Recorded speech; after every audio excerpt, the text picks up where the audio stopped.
Programang ito ay rated SPG, striktong patnubay at gabay ng magulang ang kailangan. Bigla na nga lang maglalaho si Noy. Kawawang-kawawa siya dahil napakahina ng kanyang pangangatawan dahil sa kanyang kanser sa baga. Wala siyang kalaban-laban kay Lena. Didispatchahin na siya ni Lena. Labis naman ang pag-aalala ni Tinding dahil gabi na ay wala pa si Noy. Alam ni Tinding na may nangyaring masama kay Noy dahil kinakabahan siya. Sa kabilang banda naman ay sa pagdating ni David sa mansyon ay makikita ni Ramon ang duguan niyang muka at black eye. Mag-aalala si Ramon sa kanya pero galit si David kaya tatapikin niya ang kamay ni Ramon. Sa pag-uusap naman ni Olga at David ay masamang balita ang malalaman ni David dahil sasabihin sa kanya ni Olga na may relasyon si Marites at Ramon at matagal na silang nagkikita.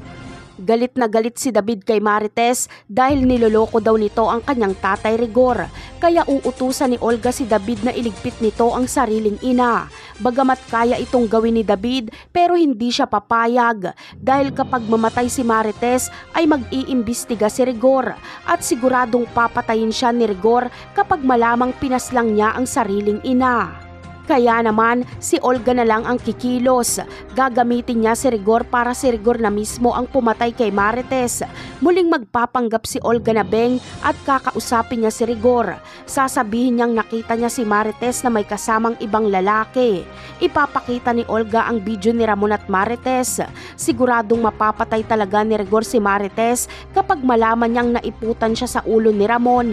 Napakarami pa nating dapat abangan sa mga susunod na episode. Paalam!